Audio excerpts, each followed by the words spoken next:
nobody ever knows. Assalamualaikum Sobat Arsi, menyatu dengan alam. Itulah yang telah menjadi kesan pertama kami ketika sidak alias inspeksi mendadak ke Dago 500 Bandung, yaitu rumah kediaman Dr. Haji Dudi Sudrajat Abdurrahim bersama istri Dr. Anda Erna Maulina. Beliau ini adalah asisten daerah administrasi Pemprov Jabar, dengan kata lain ia adalah salah satu kepercayaan Gubernur Jawa Barat Kang Emil. Oke Sobat Arsi, sebelum kita lanjut sidak, jangan lupa 3 klik ini sangat berarti bagi kami. Like, share, and subscribe ya. Blood on the floor, sirens repeat. Assalamualaikum warahmatullahi wabarakatuh. Saya sekarang ada di Dago 500 di kediaman Dr. Haji Dudi Sudrajat Abdurrahim. Nah, di sini beliau dan bersama dengan istri. Oke, saya biasa dengan Ibu Erna. Nama panggilannya ada berapa? Kayaknya ada macam-macam nih. Ibu Erna, Ibu nanti. Tapi hanya satu ya, hanya satu saja. Oke, hanya satu orang. Oke, saya memanggilnya Kang Dudi ya, Kang Dudi. Oke, Kang Dudi, kalau di sini tuh luasnya berapa? Berapa meter persegi, ingat nggak nih? 6.000. Oke. Dulu di sini tuh daerahnya ini pegunungan masih sepi ya, tapi di sini alhamdulillah sudah dibentuk sedemikian rupa, dan di sini juga ada tempat kos ya. Ada berapa kamar? 25 kamar. Nah, ya nanti kita lihat nih di sini. Ini kalau misalnya lihat sekelilingnya, lihat ya tamannya seperti di Jepang. Nah, ini tuh bunga apa ya namanya, yang congia katanya, bunga congia. Nah, ini di sini, nah di tempat kosan itu ada di belakang, ada 25 kamar ya. Ada 25 kamar. Biasanya digunakan oleh pegawai yang sekolah atau kuliah? Pegawai juga ada juga yang kuliah-kuliah, mahasiswa sekitar, ada Unpad, ITB, Uniko. Oh, oke, itu banyak. Luar negeri juga. Ya. Prancis. Orang-orang yang dari luar yang pada kuliah di Bandung pada di sini. Oh, ya, pertukaran. Ya, karena memilih di tempat ini memang karena selain udaranya nyaman, tempatnya juga bagus ya. Bagaimana yang mengurusnya ya? Bagaimana yang mengurusnya? Oke, nanti kita lanjut lagi ya. Mungkin nanti kita di dalam ruangan sambil ngopi-ngopi.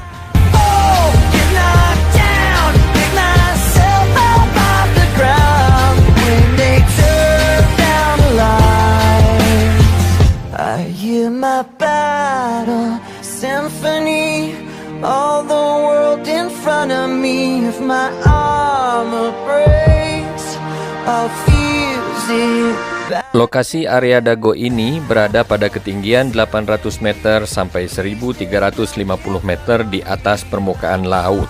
So wide awake for my battle symphony, for my battle symphony.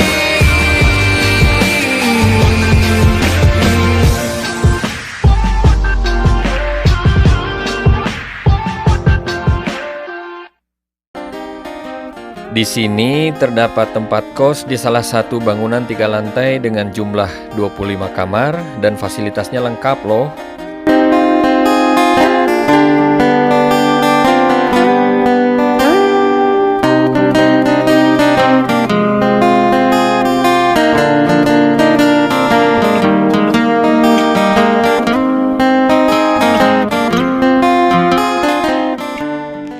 Lokasinya strategis, tidak terlalu jauh dari kawasan institusi pendidikan, perkantoran, atau kawasan hiburan.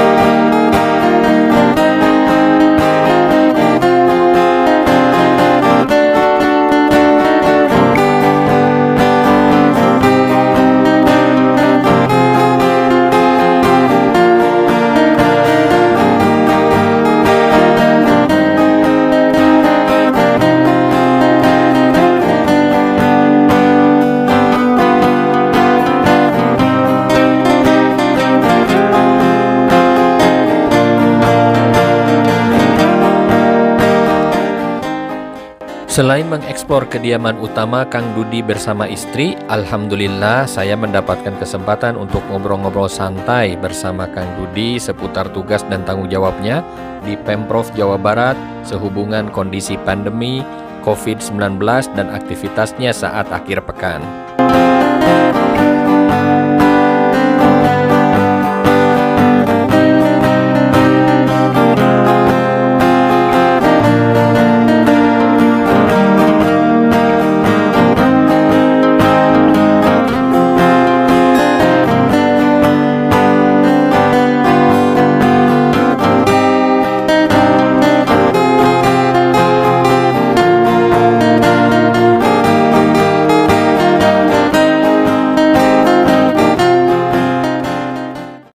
Assalamualaikum warahmatullahi wabarakatuh, Sobat Arsi. Warahmatullahi wabarakatuh. Ya, sekarang saya kan setelah tadi disampaikan bahwa saya sekarang ada di rumah Bapak Dr. Haji Dudi Sudrajat Abdul Rahim.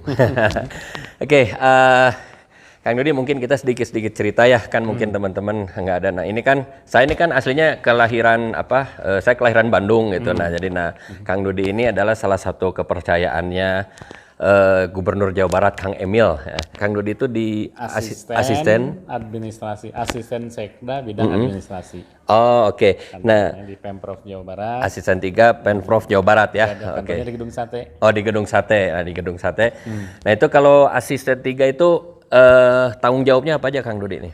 Jadi Pak Gubernur itu kantornya kan di Gedung Sate, namanya Gedung Sekretariat Daerah. Oke. Sekretariat Daerah dipimpin oleh Pak Sekda.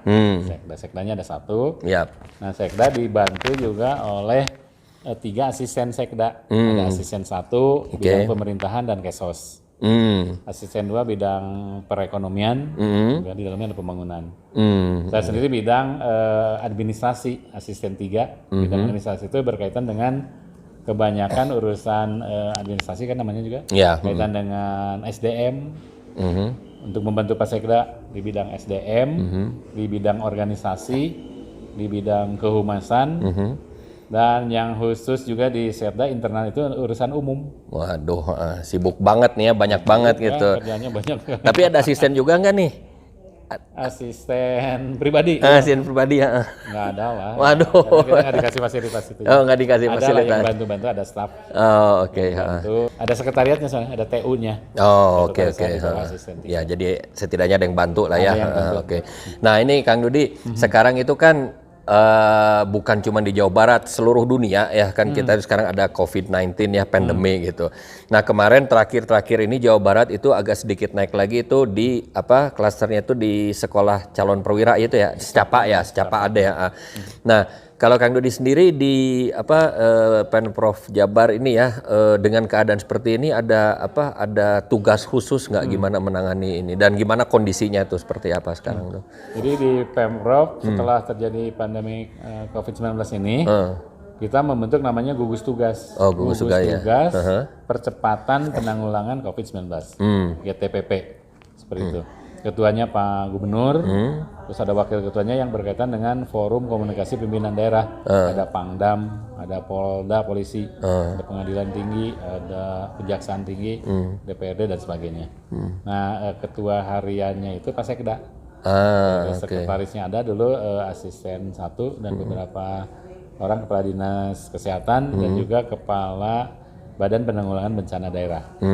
Nah saya sendiri ditugasi untuk memimpin divisi namanya, divisi pemberdayaan aparatur, non aparatur dan masyarakat, atau PANAM disingkat. Nah saya ketua divisinya sebagai asisten 3 ketua divisi tersebut. Yang salah satu tugasnya itu adalah menghimpun terutama aparatur dan juga masyarakat untuk membantu percepatan penanggulangan COVID-19 ini. Nah, salah satu program yang kita lakukan, pertama kita juga ada relawan. Oh, ada relawan. Ada relawan yang selain melaksanakan tugas sehari-hari, juga sebagai relawan tergerak ya hatinya untuk ikut juga relawan di dalam berbagai kegiatan, terutama kalau menghadapi bencana alam. Pandemi COVID-19 ini, saya mengumpulkan 100 relawan yang sudah dilatih, kita kerjasama dengan ada perkumpulan namanya AMP, Atlas Medical Pioneer, yang dilaksanakan oleh Fakultas Kedokteran Universitas Padjadjaran. Ada namanya AMP. Iya, jadi ada kegiatan di luar perkuliahan. Kegiatannya ya ke arah pencinta alam dan relawan di bidang penanggulangan. Yang mereka kerjasama sendiri di Bandung itu ada namanya Wanadri. Wanadri ya. Relawan aparatur negara. Kita pilih ada 100 orang dan mereka ditugaskan untuk ke seluruh daerah di Jawa Barat. Jawa Barat itu ada 27 kabupaten kota. Mereka dikirim ke kabupaten kota untuk membantu melancarkan saluran informasi. Betul. Di kabupaten dan kota untuk informasi ke provinsi. Salurannya banyak yang macet dibantu oleh anak-anak relawan tersebut. Betul. Jadi ini sebetulnya sangat membantu sekali ya, karena dengan COVID seperti ini informasi itu bukan saja tidak sampai tapi informasinya salah gitu. Saluran informasinya harus diperbaiki. Betul. Bahwa teknologi kita udah canggih, alat kita udah canggih kita. Betul. Tapi kan tetap orangnya kan kita juga harus dibantu. Nah tapi saya sendiri kan bertanggung jawab ya terhadap anak-anak ya, karena kita pilih anak-anak muda. Karena pekerjaannya beresiko. Nah kita lakukan rapid test dulu terhadap 100 anak ini. Betul. Dan mereka lolos aja. Alhamdulillah nggak ada satupun, dan harus sekarang itu udah hampir 2 bulan lebih. Mereka diturunkan ke lapangan dan untuk membantu saluran itu. Alhamdulillah sistem pengelolaan informasi kita sudah makin sempurna. Kita itu punya namanya Pusat Informasi Komunikasi untuk penanggulangan COVID-19 ini disebut Pikobar, Jawa Barat. Pikobar, Jawa Barat. Kalau di hari kemarin kita ke Gedung Sate itu di paling depan dekat pintu masuknya itu di sebelah kanan itu adalah tempat namanya Command Center, dikelola oleh namanya Dinas Komunikasi dan Informatika Kominfo, oleh namanya unitnya itu Pusat Layanan Digital. Itu Pusat Informasi dan Komunikasi Penyelesaian COVID-19 ini Jawa Barat, namanya Pikobar. Didaftarkan di situ, dikelola. Di divisi saya sendiri itu mengumpulkan dana sukarela. Dana sukarela dari ASN, aparatur sipil negara. ASN itu PNS lah ya. Iya. Itu dalam jangka 2 bulan, alhamdulillah dari berapa orang ya? Mungkin ada sekitar 33.000 pegawai karena yang banyak guru. Alhamdulillah kita mengumpulkan 11 miliar. Masya Allah, bagus. Dan itu ke sukarela, bukan dipotong. Nah kalau setelah itu kita himbau, bikin surat himbauan kepada PNS, ASN, kalau mau membantu, momennya bagus sekali. Iya betul. Kita harus tunjukkan bahwa kita juga punya kepedulian. Dengan sumbangan kita membuat namanya dompet ASN Jabar Peduli COVID-19. 11 miliar dan kita sudah sumbangkan ke gugus tugas. Itu Masya Allah ya. Semoga bermanfaat. Ada transisinya itu social safety net, bantuan sosial. Sebelum nanti ke depan itu ke pemulihan ekonomi. Iya betul. Jadi tugas saya sebagai asisten 3 bertugas juga ditugasi juga untuk menjadi ketua divisi pemberdayaan aparatur non aparatur masyarakat. Nah, Kang Dodi ini ya, kan kalau dari pemerintah kayak sepertinya planningnya, walaupun ini mendadak, tapi kan dengan kalau saya lihat mungkin pemerintah Jabarnya itu betul-betul sigap dan beradaptasi dengan situasi ya dan kondisi. Tapi pasti ini planningnya ada. Pelaksanaannya, persiapannya sudah ada, tapi kadang-kadang pastinya nih ada hambatan mungkin dari sisi masyarakatnya gitu lah, masyarakat. Nah, sebenarnya kalau misalnya saya bertanya tentang challenges-nya gitu ya, tantangan yang paling sulitnya itu apa? Apakah mungkin dari masyarakatnya kurang kooperatif lah, atau mungkin ada pihak-pihak yang tidak bertanggung jawab atau gimana gitu. Nah, itu kalau berdasarkan dari pengalaman dalam menangani COVID ini, apa sebetulnya tantangan yang paling sulit gitu? Jadi dimanapun negara yang maju ya, negara yang pengen maju itu negara yang kuat kolaborasinya di antara 5 pilar. Apa aja tuh? Pentahelix. Yang disebut dengan ABCGM. Akademisi, bisnis, komunitas, community government, dan media. 5 pilar itu 5 ya. 5 pilar atau pentahelix. Negara yang maju sudah. Nah, gugus tugas kita sudah dibentuk atas dasar lintas pelaku, jadi tidak hanya pegawai, tidak hanya ASN, tapi juga ada yang pasti ada Pangdamnya tentara, ada dari akademisinya juga ada, dari Polda itu yang disebut forum komunikasi ada. Terus kita juga ada menghimpun juga masyarakat yang memang komunitas yang sudah aktif biasanya membantu kegiatan sosial langsung di lapangan. Betul. Jadi kita seperti itu. Nah kesulitannya, jadi saya juga sekarang Arif saya ditugasi juga untuk membantu menjadi ketua tim penyalur bantuan sosial. Oke. Jadi pada saat kita penanganan kesehatan kita sudah berjalan, nah kan kita juga harus sudah mulai memikirkan ke depan seperti apa. Karena kita juga tidak boleh larut di persoalan itu. Nah kita sekarang ada yang disebut dengan bantuan sosial atau social safety net, jaring pengaman sosial. Di Jawa Barat itu kemarin itu ada yang disebut dengan ya disebut orang miskin ya, dari standarnya Kementerian Sosial. Ada juga sekarang itu karena pandemi COVID ada yang terdampak. Kita istilahkan dengan namanya miskin baru, mis baru. Oh iya, karena kondisi ini dia tiba-tiba kondisinya jadi lebih parah gitu ya. Dia biasanya berjualan harian. Terus tempat-tempat libur dia sangat tertahan oleh situasinya karena kita juga harus di rumah. Betul. Nah banyak yang orang miskin baru, sehingga Pemprov Jabar ya yang dipimpin Pak Gubernur ini menghitung kurang lebih di awal itu hampir 1,9 juta yang harus dibantu oleh anggaran pemerintah APBD provinsi. Nah bentuk bantuannya itu dalam bentuk sembako. Sembako ada 8 item di dalamnya, ada beras, ada gula, ada minyak dan sebagainya. Seharga 350.000. Dan uang 150.000. Itu per hari atau per keluarga? Per keluarga. Okay. Ada namanya KRTS, keluarga rumah tangga sasaran. Iya. Diberilah 500.000 yang terdiri dari 350.000 dalam bentuk sembako dan 150.000 dalam bentuk uang. Kita bagikan untuk di awal itu 1,9 juta. 1,9 juta orang ya. Dikali. Itu berarti seluruh Jawa Barat. Seluruh Jawa Barat yang tersebar terdistribusi di 27 kabupaten kota. Dan Jawa Barat itu luas, itu sudah luas, wilayahnya luas dan konturnya juga, medannya juga berat. Itu daerah terutama daerah Jawa Barat Selatan. Ada Tasik Selatan, Garut Selatan, ada Sukabumi Selatan, Cianjur Selatan dan sebagainya. Nah kita bisa hitung sendiri ya, 1,9 juta kali 500.000 rupiah. Berapa? 1 triliun lah gitu. Iya. Nah kemarin itu kesulitan gitu data. Data betul. Dan kesiapan masyarakat juga seperti itu ya. Karena data betul kita mendadak ya keadaannya seperti itu ya. Sebenarnya baru terasa bahwa selama ini pengolahan data di tempat kita itu asal-asalnya nggak serius. Kerasa betul.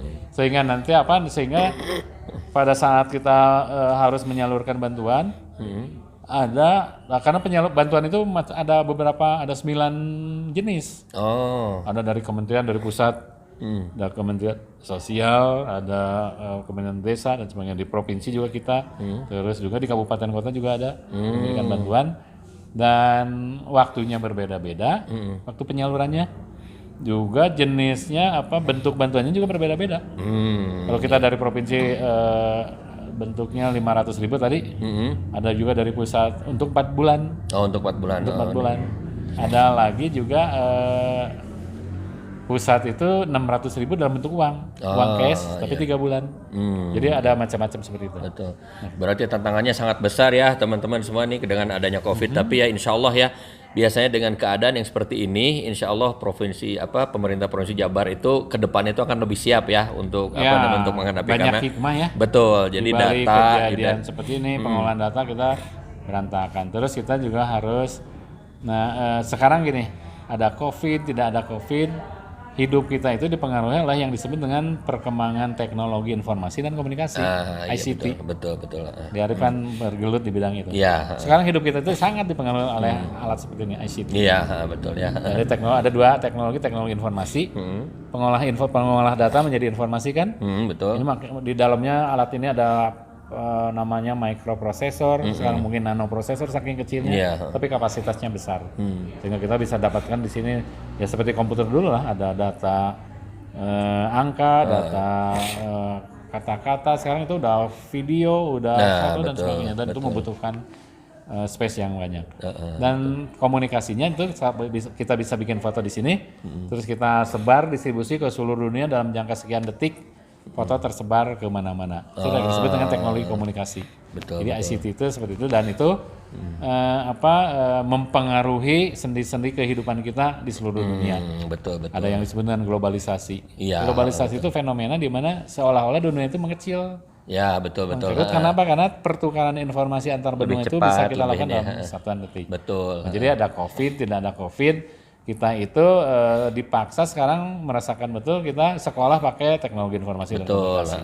Bekerja, ada namanya work from home, ada lagi istilah apa ya? Kita mah WFA atau apa saya lupa. Iya, work from home ya, dari apa kalau di sekolah itu daring. Ada.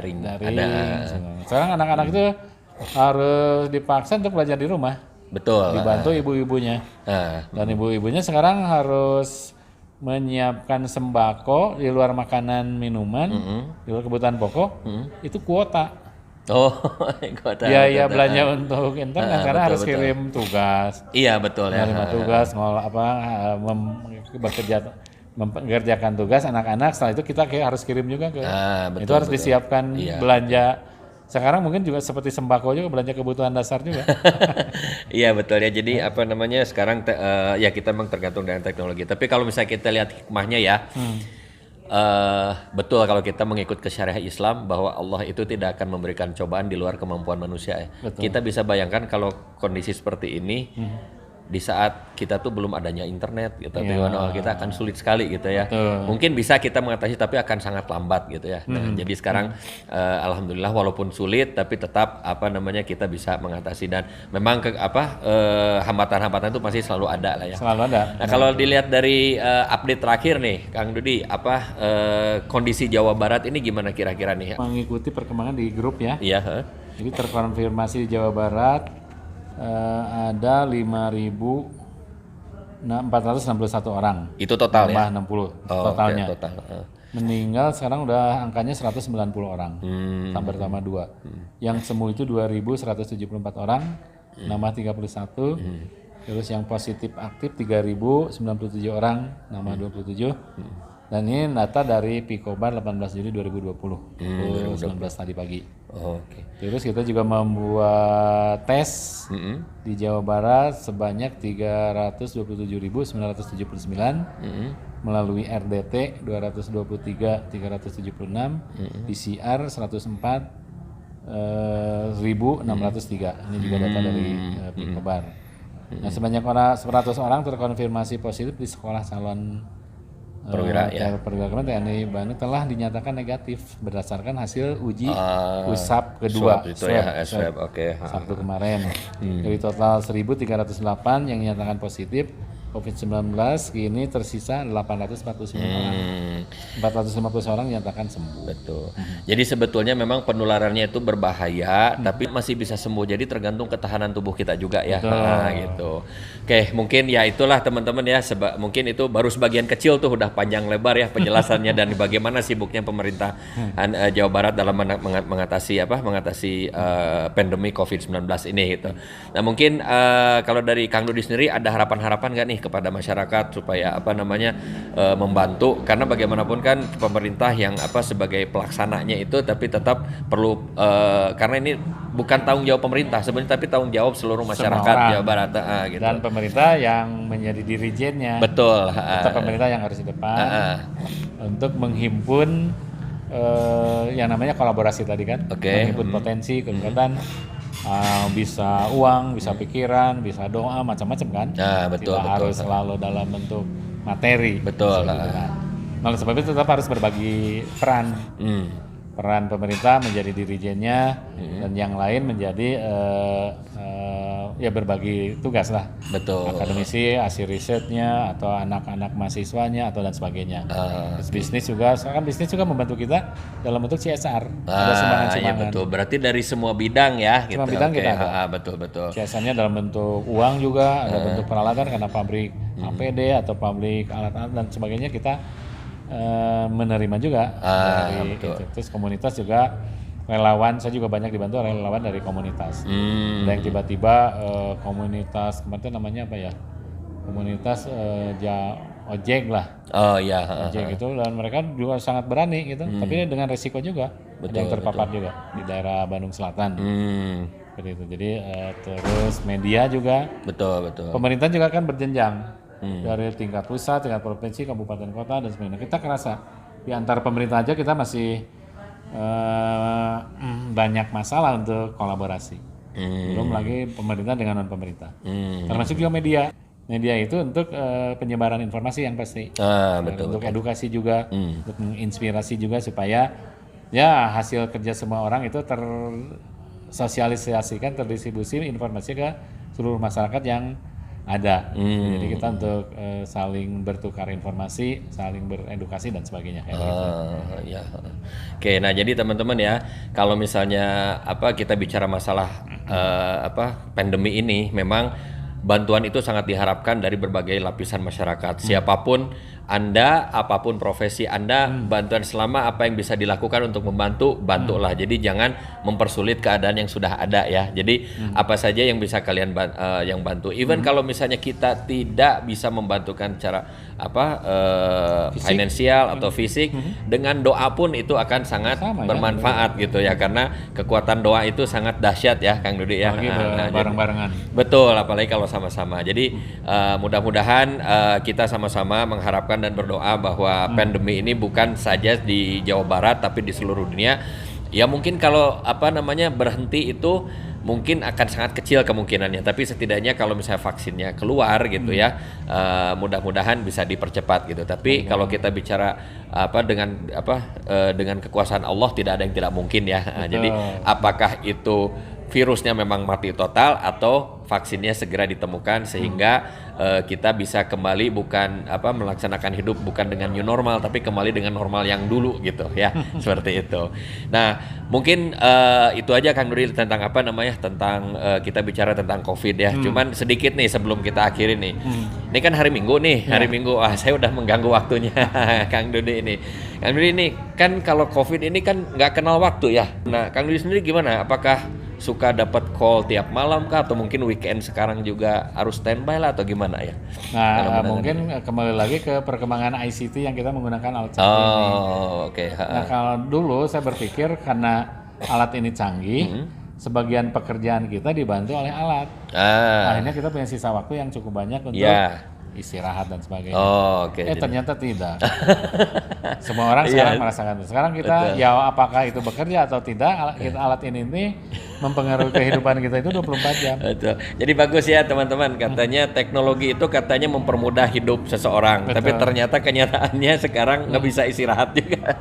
Tapi dari sisi mobilitas mungkin akan lebih ini ya, jadi kita tidak perlu kemana-mana, maksudnya setidaknya dengan ada alat teknologi itu kita bisa melakukan pekerjaan dari mana saja, hanya ya impactnya itu betul dari sisi pekerjaan. Tapi dari sisi wisata karena kita tahu banyak informasi tentang tempat-tempat yang bagus, tentang tempat wisata, akhirnya mobilitas orang itu makin tinggi juga. Iya. betul juga karena dibantu oleh informasi oleh alat ini, kita jadi tahu di mana tempat-tempat yang membuat kita, mendorong kita untuk berkunjung ke sana. Iya. Oke. Nah, sekarang kalau weekend kayak gini biasanya kegiatan Kang Dudi ini apa nih? Olahraga, biasanya naik sepeda atau jalan kaki. Kalau kita biasanya juga ke Car Free Day hari Minggu di Dago. Car Free Day ya. Setiap weekend ya. Ya, Sabtu kemarin juga kita main sepeda seperti itu. Tapi ya karena teknologi informasi ini, Sabtu kita juga harus kerja, Minggu harus kerja juga, rapat namanya, pakai teknologi informasi. Tapi kan suasananya juga suasana kerja kan? Betul. Nah sekarang hari Minggu nih jangan-jangan ada video conference juga nih kayaknya nih. Satu nanti. Nggak ada istirahat. Rutin tiap hari Minggu kita harus membuat laporan. Gitu. Seminggu yang lalu kita bekerja apa, terus minggu ke depan kita akan bekerja apa, action plan seminggu yang akan datang, terus persoalan apa yang kita hadapi, terus progres apa yang sudah kita capai, kita laporkan hari ini untuk besok, itu rapat mingguan juga untuk rapat ketua-ketua divisi di gugus tugas. Begitu ya. Nah, kayak teman-teman, jadi apa namanya, kita sudah tahu ya sebagian besar tugas menguras waktu, pikiran juga mungkin sedikitnya beban juga karena bertanggung jawab pada masyarakat ya gitu. Nah, jadi mudah-mudahan apa yang menjadi rencana untuk memperbaiki dari pemerintah Provinsi Jabar gitu ya, pemerintahan Provinsi Jawa Barat, ya mudah-mudahan akan berjalan lancar. Amin. Dan semoga Kang Dudi mungkin dengan atasan, dengan staf-staf lain juga diberikan kesehatan. Amin. Karena kalau misalnya nggak sehat kan susah juga ya untuk jadi sebelum Anda tolong orang lain, tolong diri sendiri dulu gitu. jadi pekerjaan itu harus jadi bagian bagaimana kita menikmati kehidupan. Nah, itu dia. Jangan betul. Jadi beban. Betul. Nah, itu. Rugi amat kita sudah kerja. Coba nih. Jadi yang bekerja, jadi intinya jangan mengeluh ya. Jangan mengeluh jangan mengeluh dengan pekerjaan. Saya cerita lagi ya. Boleh silakan. Mungkin sebulan yang lalu jabatan saya sebagai asisten administrasi. Dalam jangka setahun yang lalu juga saya menjabat pelaksana tugas. Pelaksana tugas ya. Untuk Balitbang Jawa Barat. Oke. Kepala Balitbangnya yang dulu meninggal terus pensiun belum ada diangkat. Oke. Terus beberapa waktu yang lalu ada transisi, saya jadi asisten 1 PLT juga. PLT, oke. Jadi 3 ya, saya asisten 3 Balitbang dirangkap, terus asisten 1 juga PLT, terus ketua divisi pemberdayaan aparatur dan aparatur masyarakat, terus ketua tim penyalur bantuan provinsi Jawa Barat, ketua tim pendamping penyaluran karena harus didampingi oleh BPKP pemeriksa, oleh polisi, oleh auditor dan oleh kejaksaan, ketua tim pengumpulan dana ASN tadi. ASN ya. Kita ngumpul 11 miliar. Yang 11 miliar itu. Ketua harian tim anggaran pemerintah daerah. Ketua tim unit pengumpul zakat provinsi Jawa Barat. Wah, banyak sekali itu. Ketua rumah tangga, kepala rumah tangga. Kepala rumah tangga. Ketua RT, ketua RW. Diborong semuanya ya, diborong semuanya. Makanya kita harus sehat. Betul, harus sehat. Mohon doanya Kak Betul. Doakan ya, amin, mudah-mudahan. Jadi intinya kerjaan itu harus bukan jadi beban. Betul, harusnya dinikmati. Betul. Berarti itu saya dipercaya oleh atasan iya tuh ya. Jadi teman-teman, yang penting itu kalau misalnya ya salah satu yang paling penting itu apapun yang kita kerjakan itu ya kita harus pekerjakannya dengan menikmatinya sepenuhnya dan bersyukur ya, mensyukuri dengan apa yang kita dapatkan sekarang ini. Karena sebetulnya ya seperti kadang-kadang orang bilang aduh enak tuh yang udah bekerja di pemerintahan atau misalnya udah jadi manajer lah atau apa, tapi mungkin mereka itu hanya melihat mereka hasil yang ada hasil akhirnya prosesnya nggak tahu. Saya ini udah kerja 35 tahun dan jatuh bangun seperti tiba orang juga wah Pak Dudi jadi asisten dapat fasilitas ya. Iya betul ya. Nggak lihat perjuangan. Betul itu waktu itu. Memang kalau misalnya kita nggak kuat mental juga kita juga kadang-kadang suka jadi pikiran. Tapi buat apa kita memikirkan, karena hal itu pasti akan terjadi. Jadi itu memang pada dasarnya sifat manusia mungkin ya. Jadi orang itu hanya melihat wah dia hebat, dia udah lihat hasil akhirnya. Tapi kan di belakang itu sebelumnya itu jatuh bangunnya di gitu pegawai kan. negeri kemarin ada yang meninggal 2. COVID juga. Ya. Dan dalam tugas juga mereka seperti itu. Terus yang sembuh juga ada. Yang pertama-tama juga ada yang diisolasi beberapa orang. Terus ada teman saya juga ada yang cerita katanya karena masuk ke rumah sakit swasta, dia untuk pengobatan itu hampir berapa? Mungkin hampir 1 miliar itu 800 juta. Coba. Nah, terus salah satunya katanya ya ini saya harus cek betul ya. Itu salah satunya menggunakan alat ventilator. Sehari itu ventilator itu kalau di rumah sakit swasta itu kita harus bayar 50 juta. Waduh, Masya Allah. Nah berarti kita sekarang harus menikmati. Kalau kita sehat sekarang itu kita 50 juta kita kan betul nggak dipakai dikeluarin kalau kita sehat. Ya betul. So, coba teman-teman ya. Jadi ini juga sebagai pesan bagi saya sendiri buat semua masyarakat, yang penting kita harus jaga kesehatan. Selama ini Allah Subhanahu Wa Taala memberikan segala sesuatunya gratis ya. Tapi sekarang kalau kita nggak sadar, kita nggak menyadari. Betul, nah itu dia. Pada saat kita sakit. Nah itu dia, itu yang harus kita hindari gitu ya. Jadi maksudnya apalagi tadi ada pengalaman dari rekan dan staf Kang Dudi itu yang sampai dirawat rumah sakit dan itu biayanya itu tidak murah gitu. Itu ya. Jadi sekarang kita melewatkan aja begitu saja. Orang karena sakit harus bayar 50 juta pakai ventilator. Sekarang kita lewatkan aja dengan gratis kan gitu kan. Iya, harusnya bersyukur. Betul. Bukan lagi untuk mengeluh. Iya, betul sekali. Aduh.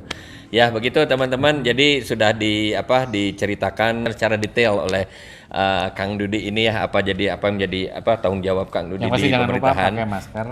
Iya, pakai masker. Terus apalagi social distancing ya. Social distancing, physical distancing, cuci tangan, pakai sabun, air mengalir. Nah, itu dia. Itu preventif yang maksimal kita bisa lakukan seperti itu. Betul. Nah, itu kan sebetulnya mudah, pakai masker, Disiplin. disiplin. Itu lebih mudah daripada nanti kalau misalnya kita sudah terpapar ya. Nauzubillah min dzalik, jangan sampai ada yang terpapar. Mudah-mudahan semuanya sehat. Amin. Nah, sekarang jangan hanya membuat statement bahwa kita hanya takut kepada Allah, tapi tetap harus ada ikhtiarnya. Jadi ikhtiar sebelum tawakal, betul ya. Jadi teman-teman semua harus tetap jaga kedisiplinan, cuci tangan, menggunakan masker, menggunakan sanitizer, dan itu ya social distancing. Jadi jangan berkerumun. Jadi maksudnya kalau misalnya tidak perlu banget, tidak usahlah keluarlah kerumunan. Jadi maksudnya rapat pakai virtual. Betul. Jadi sekarang kalau kan sekolah juga online, working from home, itu alangkah lebih baik gitu. Jadi masih tidak sedikit, masih banyak orang yang berpikir ini hanya teori, ini lebay begitu. Tapi sekarang saya sudah mendapatkan informasi langsung dari sumber yang terpercaya. Ya, insya Allah ya. Jadi maksudnya karena Kang Dudi juga bukan hanya teori tapi langsung melihat dari lapangan langsung ya, bagaimana menangani dari mulai serangan awal ya sampai sekarang masih berjalan. Jadi kita sama-sama ya teman-teman, kita sama-sama berjuang untuk menyelesaikan masalah pandemi COVID-19 ini, mulai dari diri sendiri ya, disiplin tadi seperti social distancing, pokoknya menggunakan masker, jangan berkerumun, dan sampaikan informasi-informasi yang bermanfaat tapi yang sesuai dengan kenyataan, jangan sampai memberikan informasi yang salah gitu. Jadi betul, jangan menyebarkan hoax gitu. Nah, pemerintah sudah melakukan apa yang seharusnya dilakukan dan sudah melakukan semaksimal mungkin, tapi tidak akan dapat terrealisasi kalau misalnya tidak ada bantuan dari seluruh lapisan masyarakat ya, betul Kang Di. Jadi maksudnya lakukan apa yang bisa kita lakukan untuk membantu. Kalaupun tidak cukup dengan doa pun itu lebih baik daripada kita memberikan informasi-informasi yang salah atau mungkin hanya mengeluhkan. Nah, jadi itu yang bisa kami sampaikan, dan tadi udah dijelaskan secara detail apa yang sudah dilakukan, apa yang jadi tugasnya dan sehubungan dengan pandemi ini. Dan itu aja yang kita akan yang bisa kita sampaikan, dan terima kasih nih Kang Dudi ya. Sekarang seperti tadi saya sampaikan, ini kan weekend, kita mengganggu waktunya Kang Dudi ini nih, dan seharusnya hari Minggu tuh orang-orang pada istirahat, ternyata tadi nanti ada video conference juga katanya untuk melayani masyarakat juga gitu ya. Oke, terima kasih teman-teman. Baik, assalamualaikum, terima kasih Kang Dudi. Oke, sip dulu ya. Oke. Setelah kami mengobrol santai bersama Kang Dudi, kami dipersilahkan mengeksplor kediaman utama Kang Dudi dan Teh Erna. Dimulai dari teras depan, menuju ke ruang tamu, dan naik ke lantai 2. Di sana terdapat ruang keluarga, pojok meja kerja yang di-set up sedemikian rupa agar nyaman untuk kepentingan working from home. Missing peace. So as long as I live, I love you. Will have and hold you. You look so beautiful in white. And from now to my very last breath, this day I'll share. Dan akhirnya teras balkoni di mana kita bisa menikmati pemandangan mulai dari halaman rumah hingga area hutan raya Dago. What we have is timeless. My love is endless. And with this ring I say to the world, you're my every reason. You're all that I believe in. With all my heart I mean every. Oke, sampai di sini dulu ya Sobat RC Family. Terima kasih sudah menyaksikan konten kami. Sampai jumpa di konten menarik kami berikutnya. So beautiful in white. And from now to my very last breath, this day I'll cherish. You look so beautiful in white. And tonight, oh, you look so beautiful in white.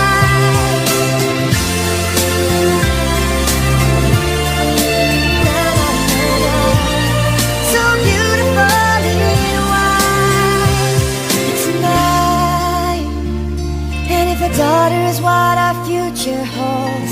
I hope she Dan jangan lupa the 3 clicks-nya ya. Like, share, and subscribe. Insya Allah by giving these 3 clicks you will receive more in return.